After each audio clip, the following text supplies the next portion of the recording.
Hey there, nation, and welcome to the show where we help you to play miniatures wargaming on a budget. It is I, Commander Cheapskate, and we're back with another episode of Commander Cheapskate Gamer Reviews. In this series, we take a look at various products related to the miniature wargaming hobby and give our overview of that product. And on today's episode, we are taking another look at the Warhammer Armies Project.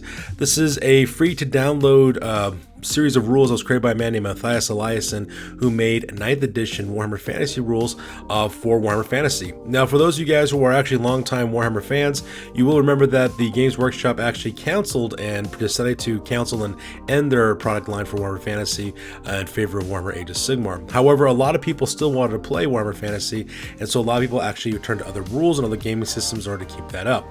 Now, Matthias Eliasson actually wrote a 9th edition rule set for the entirety of the game. And not only did he do that, but he also created 9th edition army books for all the existing armies at that time, as well as created a bunch of new armies that were never really fully supported by Games Workshop. So these are a lot of human factions spread throughout the eastern hemisphere of the Warhammer world, as well as the southern portions. So today we're taking a look at the Kingdoms of Ind, which is actually one of the Asian-inspired kingdoms that were actually around during the time of Warhammer Fantasy, right next to Cathay. We're going to take a look at this army list. We're going to take a look at the army rules, as well as the bestiary for the entire army as well. We'll take a look at their magic, as well as magic system, as well as their army lists. Now, because this will be a little bit more of a deeper dive, I will put timestamps down below in the description box, so that way you can just go to the part of the video that interests you the most. So that being said, let's go ahead and talk about Matthias Eliasson's Warhammer Army Project with the Kingdoms of Ind. Let's get this video review on a roll. Alright, so let's go ahead and give a deeper dive directly into this. So let's take a look at the table of contents real fast. As you can see, some more beautiful desktop publishing made by Matthias Eliasson. Like I keep on saying for all of his products, if you didn't know any better, you would assume this is an actual Games Workshop product as well. Now, for the content of this one, we're not really going to go too much into the lore of the setting because that's not what this video is about. We're going to take a more look at the rules and the units involved, as well as army lists and things of that nature. But just to give you guys an idea of what this setting's about, a lot of Warhammer factions in Warhammer Fantasy are based on real-world examples that existed in our ancient past. So, for example, Albion, for example, represents the ancient Celtic peoples of both Europe, as well as England, as well as the Irish Isles, for example. The Empire is based on Renaissance Germany during the time of the Renaissance. Britannia is based on medieval France with some Arthurian English literature involved with that setting, for example. So because of that, all the different factions are pretty much based on real-world examples, and the Kingdom of Ind is no different. The Kingdom of Ind is supposed to be based on the history and the mythology of ancient India, around the time of Emperor Ashoka, around that time period. So there's a lot of influence of Hindu mythology as well in this, as well as Indian folklore, as well as some real-world examples of some different units that they actually had from India at that time. So with that being said, let's go ahead and talk about the army rules real quick. So, we have army special rules. First one is our equipment here. We have the Chakram. The Chakram is a disc-type throwing weapon. It's got a range of 8 inches, strength of 3, quick to fire, multiple shots 2. We have the Pata, and the Pata is also known as a sword gauntlet, is what it's known as. It's basically a gauntlet that the ancient Indians developed with a sword attached to where the fists and the knuckles would go. So that part is actually kind of cool. So that's actually one of the new type of weapons that they actually came up with for this, and it's a combat weapon. The user's strength is used at the strength of this one. It requires 2 hands. You get +1 attack as well as 6 up parry, and it says the Pata can be either used as a wielder a +1 attack or as a shield in close combat. Choose which way you want to use it at the start of each close combat phase. We also have the Arumi, also known as a sword whip. The Arumi is kind of like a sword, but imagine that the blade of the sword was as thin as a bandsaw blade, is basically what it's kind of like. So you're kind of whipping this weapon around. It's a very dangerous weapon for both the user as well as for the opponent, so you gotta be really skilled to use this. You have -1 strength for the user, but you have a special rule called Swirling Cut. This is a model with the Arumi sword gains additional attack for every model and base contact, so very dangerous weapon there. We also have the cast special rule. It says member of the noble cast may join units that are part of the noble cast or warrior cast.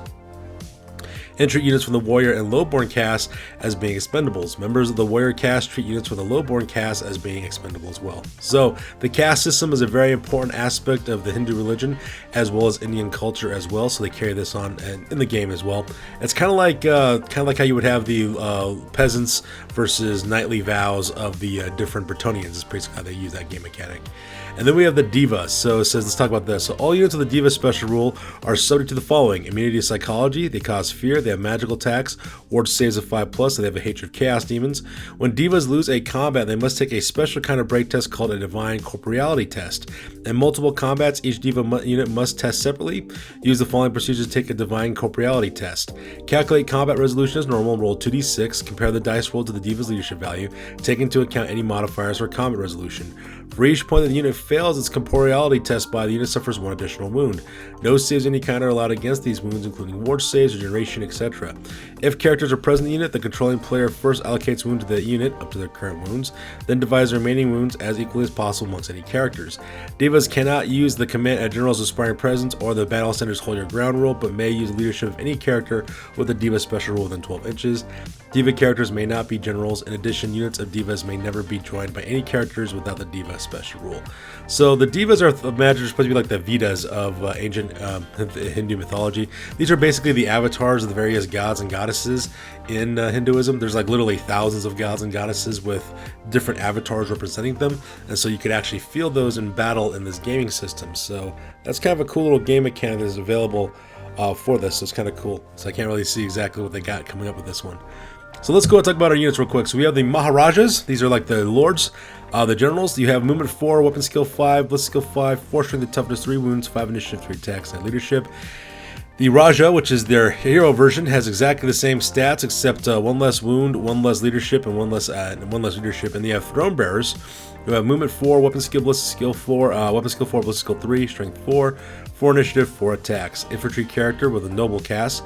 We have unswerving loyalty. All friendly models with the cast rule may detract a D3 from the result of any leadership test when they're required to stay within 12 inches of a Maharaja or within 6 inches of a Raj.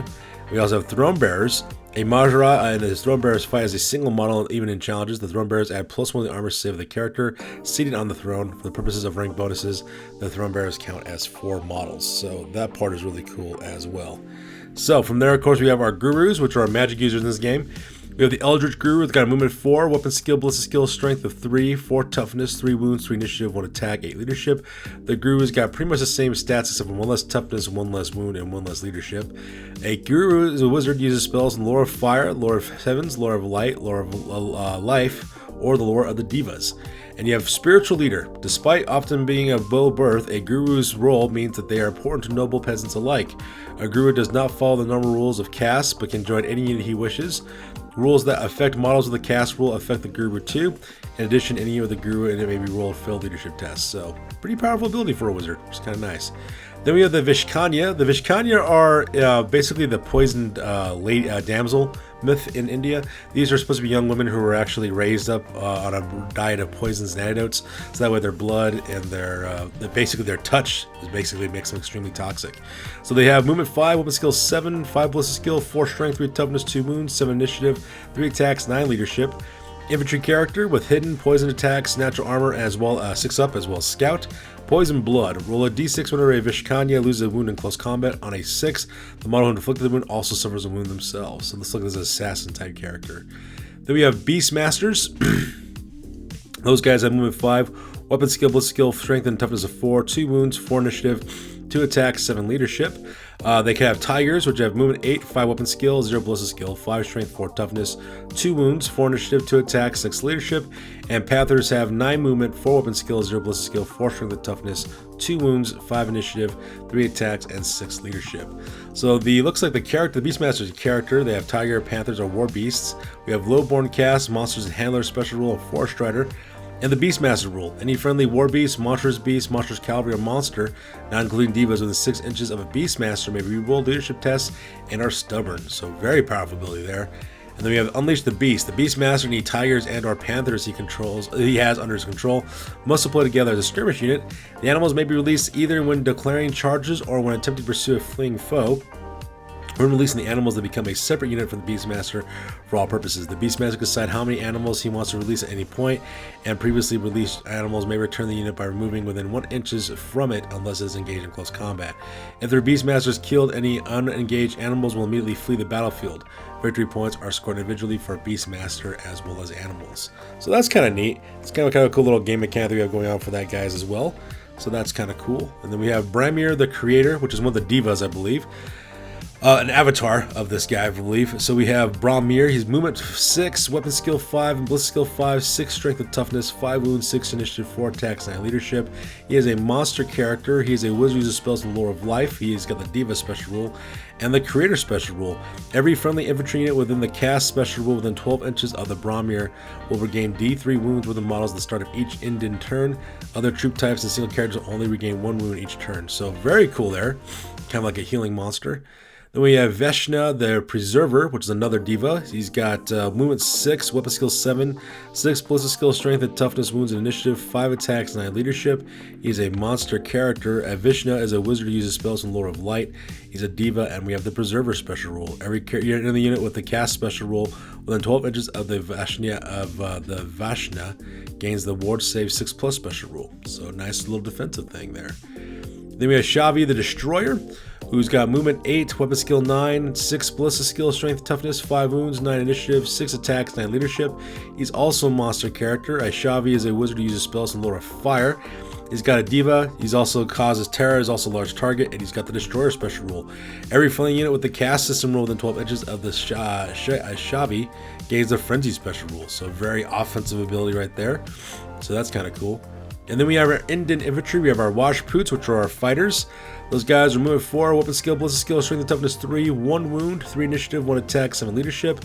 The Nike, as per this, I believe how you pronounce that. It's got the exact same stats, but 1 additional attack. They have the Warrior Cast special rule. They have the Maratha Archers, which are movement 4, weapon skill, ballistic skill, strength and toughness of 3, 1 wound, 3 initiative, 1 attack, 7 leadership. The Havildar, I believe is how you pronounce that, has 1 additional ballistic skill. They have the Warrior Cast special rule. And Arumi Swordsman. So these are the guys who actually use the Arumi sword that we talked about earlier. Let's see, they got movement 4, weapon skill 4, 3 ballistic skill, strength and toughness, 1 wound, 4 initiative, 1 attack, 7 leadership. The Master, which is their champion, has 1 additional attack, and they're also Warrior Cast. So these must be your core infantry units. Then we have Indian Cavalry, the Pindari Cavalry. These guys have movement 4. It looks like they have exactly the same stats as a regular Rajput warrior. They ride normal war horses. They got the low barn cast and fast cavalry rules. Then we have Camel Gunners. These guys have movement 4, weapon skill, ballistic skill, strength of 3, toughness 4, 1 wound, 3 initiative, 1 attack, 7 leadership. The Zumburak, which I believe is their champion, has 1 additional ballistic skill, and they ride camels. It's got movement 7, 3 weapon skills, 0 ballistic skill, 3 strength, 4 toughness, 1 wound, 3 initiative, 1 attack, 5 leadership. They're cavalry with lowborn cast and fast cavalry rules. They also have scare horses rule. Camels cause fear in enemy horses. That's kind of cool. Then we have the Chaternal, which is their basically their Giselle or their gun. It's got 36-inch range, strength 6, arm piercing 1. It's move or fire. So very cool. Handgun mounted camel riders. That's pretty neat. Then we have the Zamindar Horsemen. These guys are kind of like your knights, I imagine, like heavy cavalry. The Zamindars got movement 4, weapon skill 4, 3 strength, ballistic and toughness, and 1 wound, 3 initiative, 1 attack, 8 leadership. The Manzadbar, I believe is how you pronounce that, which is their champion. It's got 1 additional attack, and they ride normal war horses. And they got the cavalry as well as warrior cast rules attached to those guys. Then we have our peasant levies, which are, of course, our expendable infantry troops. We have the movement 4, weapon skill, ballistic skill 2, 3 strength, 3 toughness, 1 wound, 3 initiative, 1 attack, 5 leadership. They're led by a Sepoy, which is their champion. It's got 1 additional attack. They're lowborn cast. So I imagine these are like your expendable types. Then we have snake swarms. They have movement 5, weapon skill 3, 0 ballistic skill, 2 strength and toughness, 5 wounds, 1 initiative, 5 attacks, 10 leadership. And the Fakir, which I imagine is like the snake charmer, it's got 5 movement, 2 weapon skill, ballistic skill, strength and toughness of 3, 1 wound, 3 initiative, 1 attack, 6 leadership. They are a swarm, with the Fakir being infantry. They have lowborn cast and poison attacks with the snake swarm only.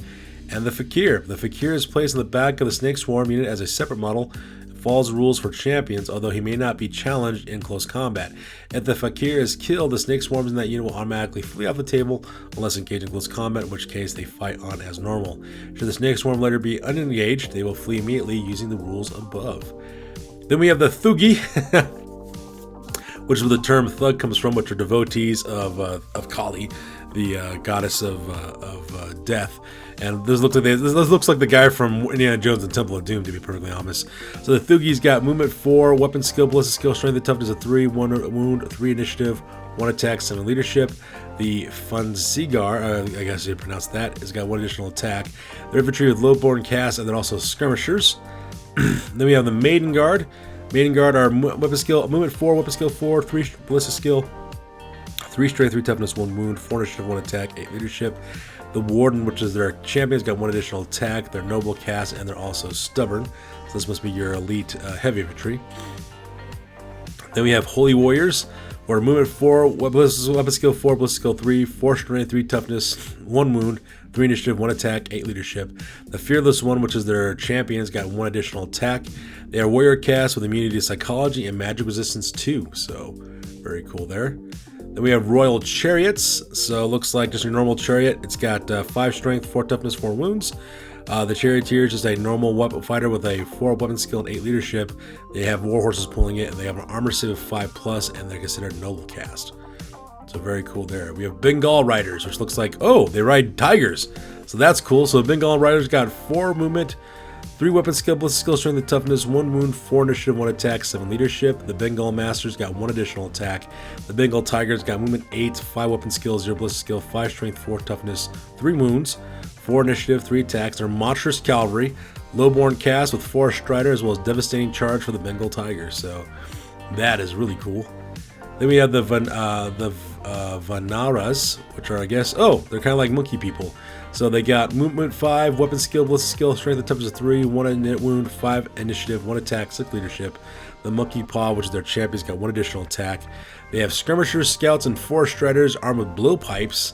12-inch range, 3 strength, multiple shots, 2 poison attacks. So this is kind of cool. I can see these being used as elite war machine hunters. You send these guys after war machines to destroy them, which is kind of neat.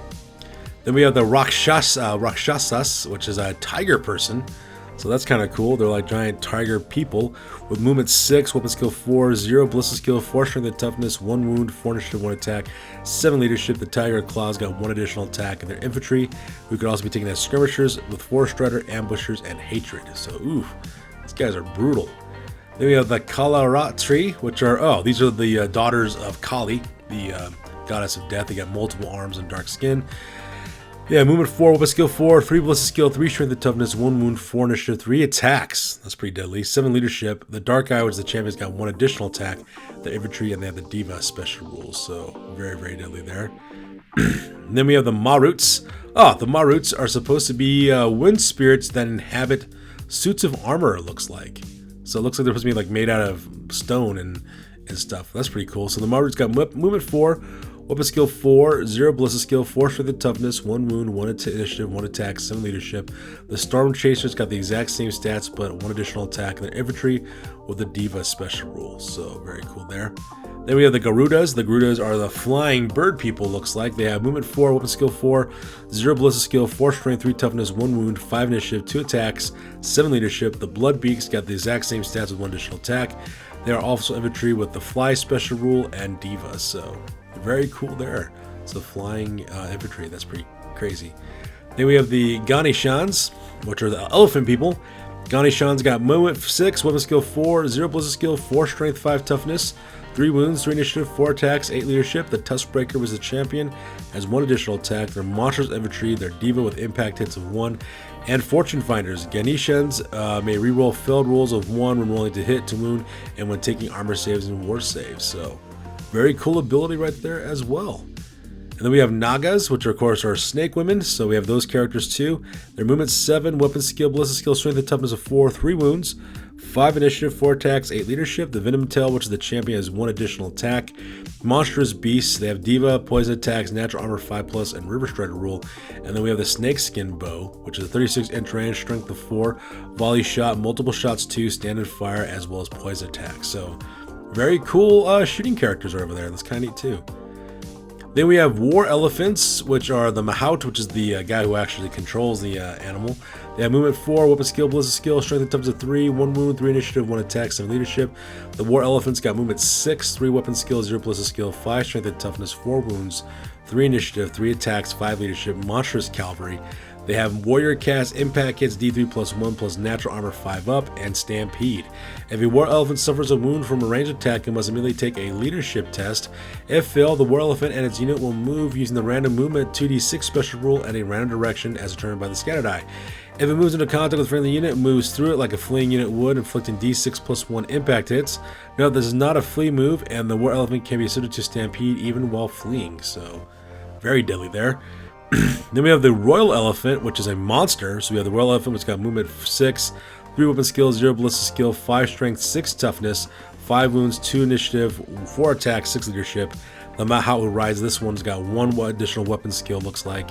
Noble Cast, Impact gets a d6 plus 1, Natural Armor 5 plus, and Stampede. And then we have upgrades with these guys. So it looks like the Maho Expert, the War Elephant may reroll fails Stampede tests. Armor Plates, the War Elephant's armor save is increased to 3 plus. Spike Chain, the War Elephant causes d6, 2d6 for Royal Elephant's impact hits on the charge. Spike Tusk gains +1 to its strength to its attacks. Giant Bows, which are bolt throwers with 36-inch range, strength 5 with wounds d3. Small Cannons, which have a range of 48 inches, 7 strength, and d3 multiple wounds. So these are really cool. So yeah, you could do that for both just your War Elephants and Royal Elephants. That is really awesome. That thing would be like a wrecking ball, like a tank. Then we have the Basilisk, which everyone's familiar with. In this situation, is a giant snake. It's got movement 8, 4 weapon skill, 4 ballistic skill, 5 strength, 6 toughness, 6 wounds, 5 initiative, 5 attacks, 6 leadership, with a Beastmaster attached to it. It's got the exact same stats as a normal Indian person.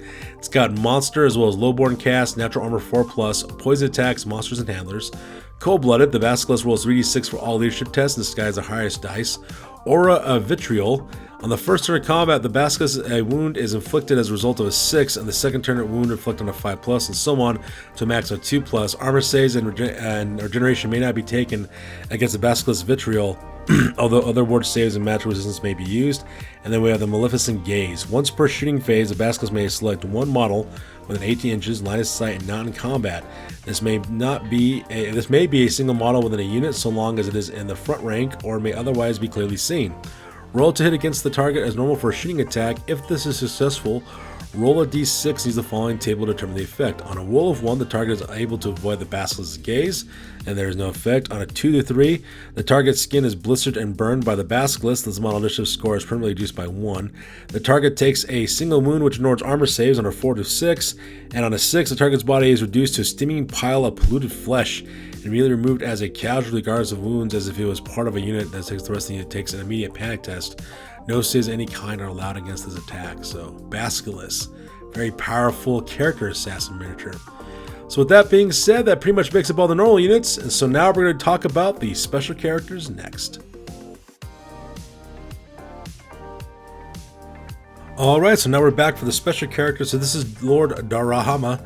He's a god hero of Ind. So he's got a movement 4, weapon skill, ballistic skill 6, 5 strength, 5 toughness, 3 wounds, 6 initiative, 4 attacks, 9 leadership. Every special character Noble Cast as well as Unswerving Loyalty. He's got the Avatara. Darama follows all the rules for divas but is not subject to divine corporeality and may be the Army's general and use Hold Your Ground. So it looks like he's supposed to be like an Avatar type character. We have the Kodandam, which is a magical bow. It's got a 30-inch range, strength 5. Multiple shots 4 with flaming attacks. Roll d6 for each additional unsaved wound caused. On a 5 plus, the target takes another d6 strength 4 hits. So very deadly. We have the Brahmirastra arrow. It's an enchanted item, one use only. When fired, this arrow automatically hits. Place a large template with the hole centered on the target model. Any model under the template takes a strength 6 hit with multiple d3 wounds. So wow. Very powerful ability right over there. I can see that being used against huge formations of heavy infantry and just destroying those guys. Then we have Karishna, the current Avatara. This guy's got movement 4, weapon skill 7, 6 ballistic skill, 5 strength and toughness, 3 wounds, 7 initiative, 4 attacks, 9 leadership. Karishna is a level 2 wizard, uses spells in Lore of Light, Lore of Heavens, or the Lore of the Divas. Noble Cast, Unswerving Loyalty. The Avatara follows all the rules for divas but is not subject to divine corporeality and may be the Army's general and use Hold Your Ground. And he's armed with the Sudarshana Chakram, which is a magical weapon. This talks about this in the Diva section, so we'll take a look at that later.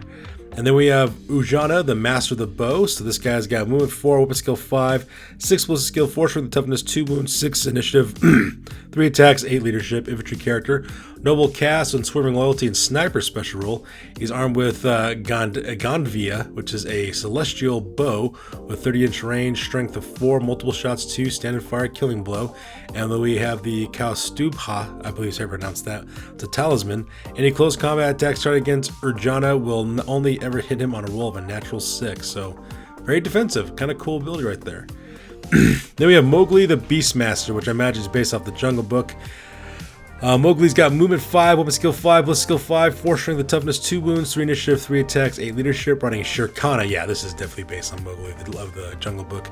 Movement 8, 5 weapon skill, 0 ballistic skill, 5 strength, 5 toughness, 4 wounds, 5 initiative, 4 attacks, 7 leadership, monstrous cavalry special character with low important cast, terror, and beastmaster.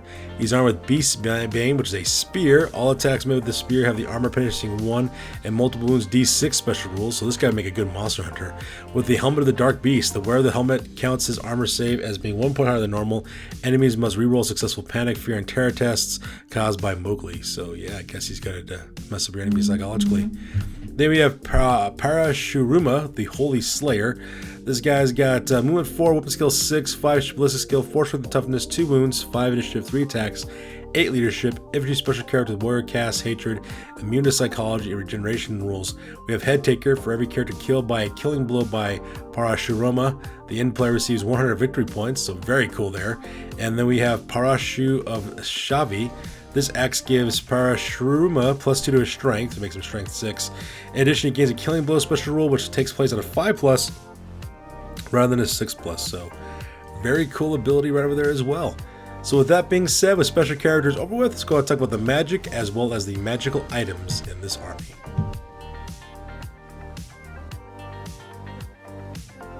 Alright, so let's go ahead and talk about the lore of the Divas with their magic items as well as magic systems. So first of all, they have the lore attribute of Karma. Once per casting attempt, a guru using this lore may change the result of 1 on a dice roll to a 6.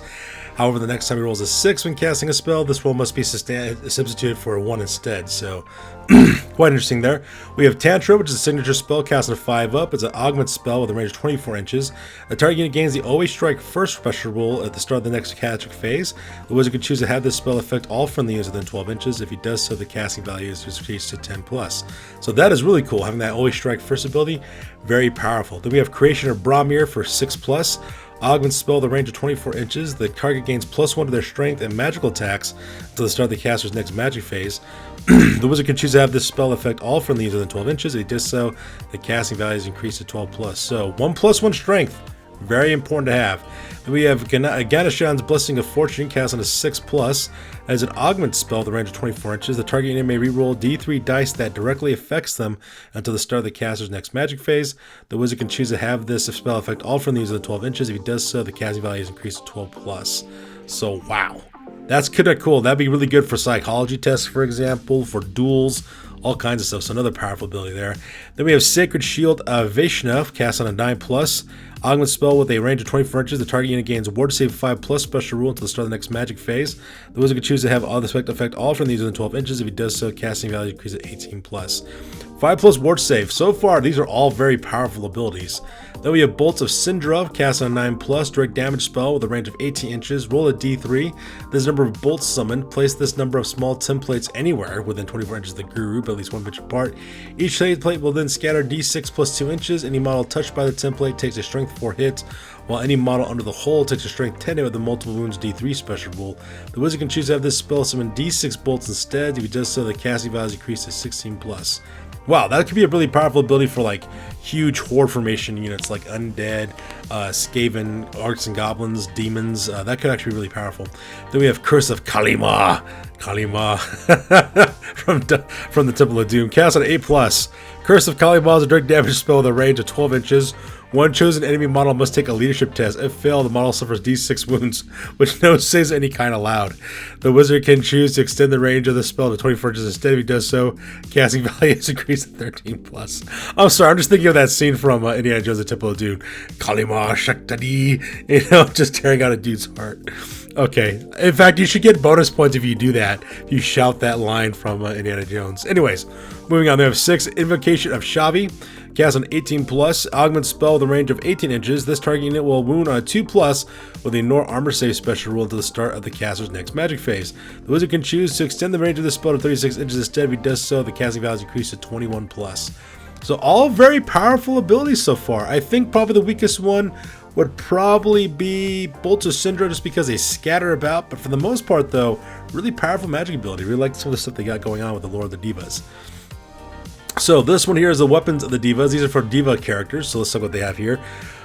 We We have Malakali's bow for 85 points, one use only, longbow. When used, this bow automatically hits, causing D6 plus 1 wounds, ignores armor saves. However, before using it, the wielder must pass leadership test. If failed, the wielder suffers D6 plus 1 wounds, which ignores armor saves instead. He may still attempt to use it next turn if he wishes, following the same procedure. Oh wow, so that's kind of rough, but still, 85 points to cause up to 7 wounds. Could be kind of cool, but I don't know if it's 85 points kind of cool. Then we have the Sudarshana Chakram, which that character had only earlier, which is 80 points. Maybe thrown in the shooting phase, in a range of 18 inches, target one enemy model within line of sight and roll a hit as normal. If the attack hits, place a 3-inch template over that model, roll a d6, and scatter dice to determine which direction Sudarshana Chakram moves. Any model passed over by the template suffers a magical strength 5 hit with armor piercing 1 special rule. Powerful, but I don't know if about 80 points powerful. Then we have the Brahma Mishra for 75 points. One use only. The Brahma Mishra may be placed in close combat phase. When it is used, place a large template over the center of the model carrying it. Any model touched by the template, including the wielder, takes a strength 10 hit that causes D6 wounds. Oof. That's like a kamikaze type weapon right there. That could be pretty powerful too for 75 points. I don't know. That's kind of rough though. The Vajra for 70 points. The Vajra can be used in a shooting phase.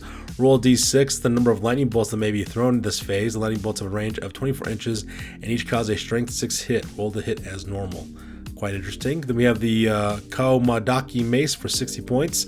The wielder of the Kaumadaki gains strength 10. Roll a dice for each initial attack that hits on a 4+. It causes another hit, so very cool there. And Trident of Destruction for 50 points. Shavi only.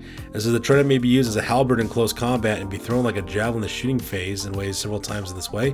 In addition, the wielder gains a heroic killing blow special rule, so pretty powerful there too. Then we have Sacred Relics of Ind. So we have the Asi Divine Kadana for 50 points. The wielder of this sword gains +1 hit and +1 to wound as well as flaming attacks. If he rolls a natural 6 when rolling to wound, the attack is done with a multiple wounds D3 special roll. Pretty good for 50 points. That's not bad. It's actually quite fair. Then we have Gauntlet of Igni for 45. It's a Pata weapon. If used as a weapon rather than a shield, each hit with this weapon inflicts an automatic flaming strength 4 hit on the enemy in addition to normal hit. If used with parry, every attack that hits the wielder in close combat causes the enemy model who struck the blow to suffer flaming strength 4 hit. In addition, the wielder gains immunity to flaming attacks. 45 points. That's pretty fair. Then we have the Flail of Kalima for 45 points. Let's see here. It says this flail gains the wielder +1 strength. In addition, he gains the poison attacks, armor piercing 1, and strength bonus 1 special rules. So pretty cool there.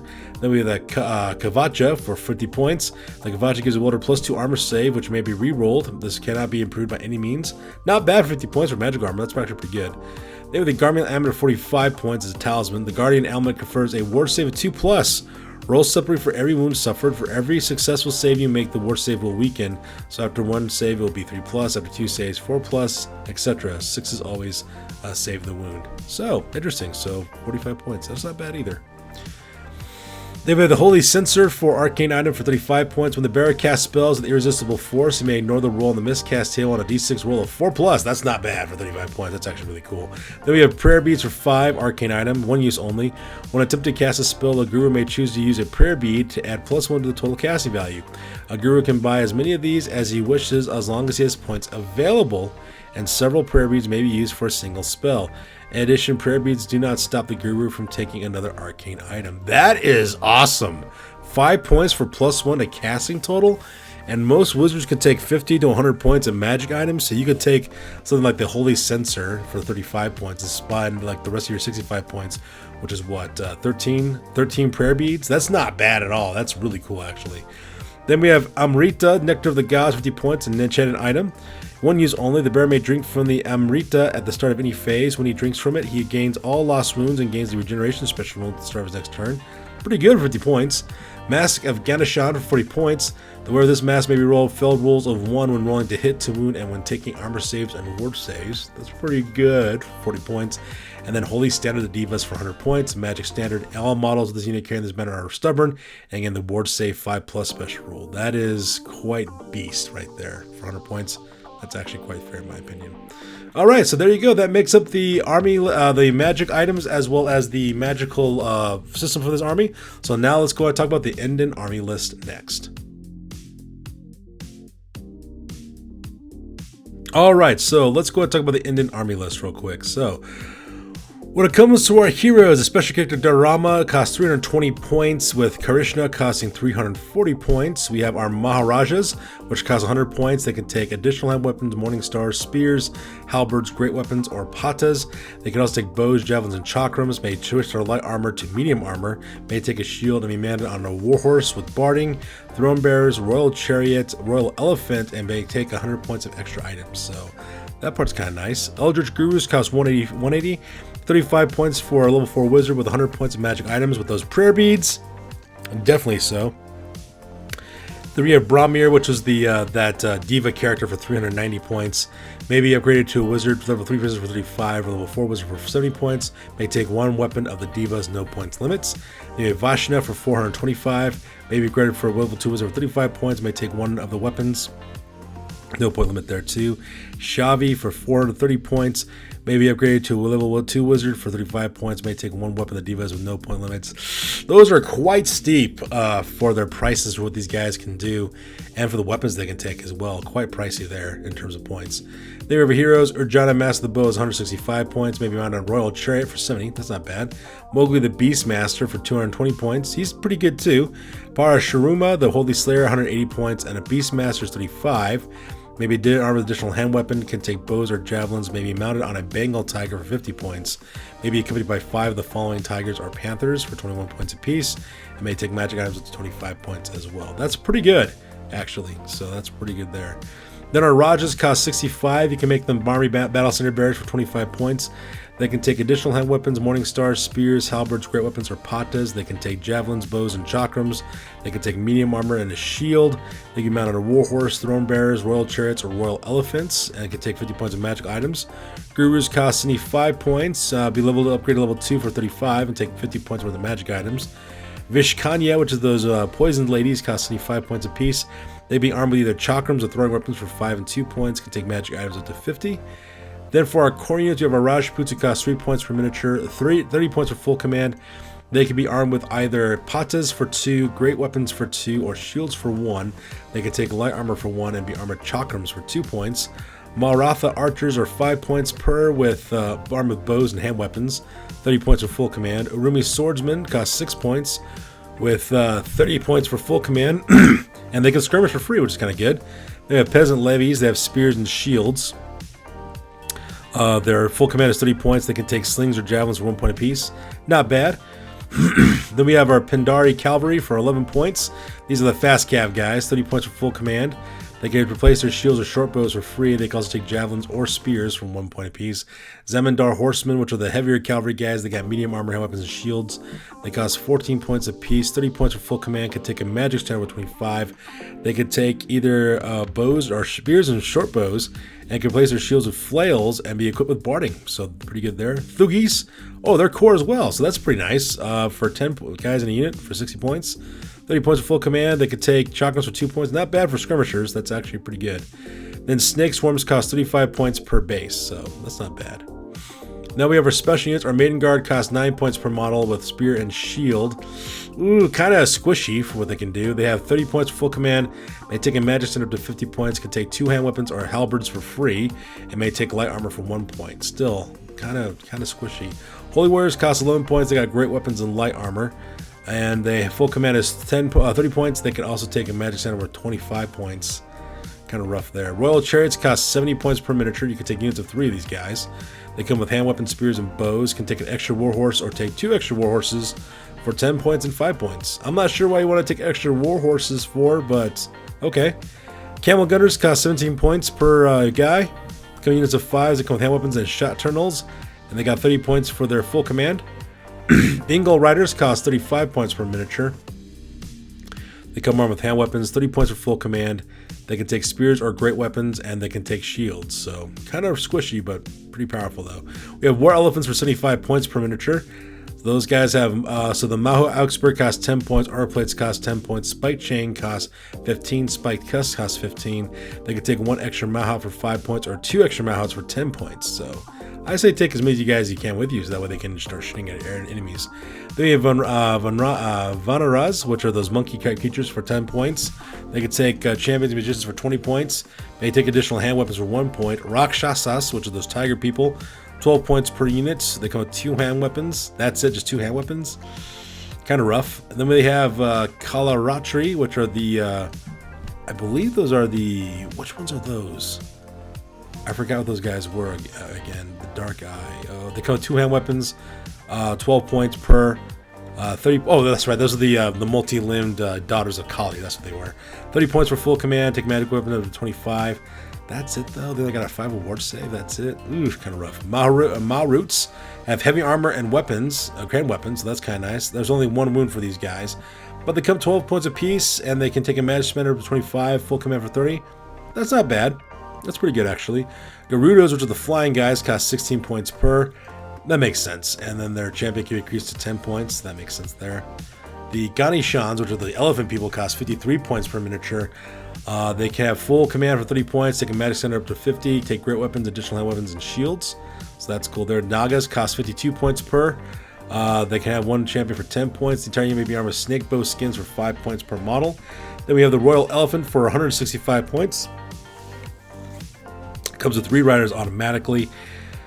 Maho Expert costs 15. Armor plates cost 15. Spike chain, spike tusk 20 points. Giant bow is 20 points. Small cannon is 45 points. And the Basilisk costs 275 points. And that pretty much makes up the army book for this one. Alright, so this is a review for the Kingdoms of Id from the Warhammer Armies Project. Very cool rule system, and they got some really good game mechanics as well. It could be quite an interesting army to play. The only downside I would have to say about the Kingdoms of Id is where you're going to source your miniatures from. So I did some research real quick before I shot this video, and unfortunately there's no real good cheap alternatives for the Kingdoms of Id. So you got to use a lot of your money to go primarily the European companies. I saw a lot of UK companies making ancient Mauryan as well as Aryan as well as Indian army units from the Kingdoms of Id that you can actually use for that. So those miniatures are actually kind of pricey, between 20 to 30 British pounds, so roughly about the same amount of price as you would for any normal Games Workshop type product, excluding shipping, handling, and things of that nature. So it could be kind of pricey to field a Kingdoms of Id army, so that's the only thing that I would say is against this, is because miniatures are kind of hard to come by for these guys. But still, if you want to try this out and try it out to use an army that's never been seen before, I say go for it. After all, the rules are absolutely free, so that part's kind of nice. And if you want to, you could just always proxy to see if you even like these guys in the first place, and there's nothing wrong with that either. Either way, this is an excellent product that's free to download and interesting to check out, so I'd highly recommend to do so if you're interested in playing an army from the mythological realms of ancient India. So that's good to do for this week, guys. As always, please feel free to like, comment, and or subscribe. Your guys' input is invaluable to us as always. Also check us out on Facebook, Instagram, as well as blogger.com for all the latest greatest hobby news related to this channel. That's good for this one, you guys. We'll catch you guys next one. Peace out and stay classy.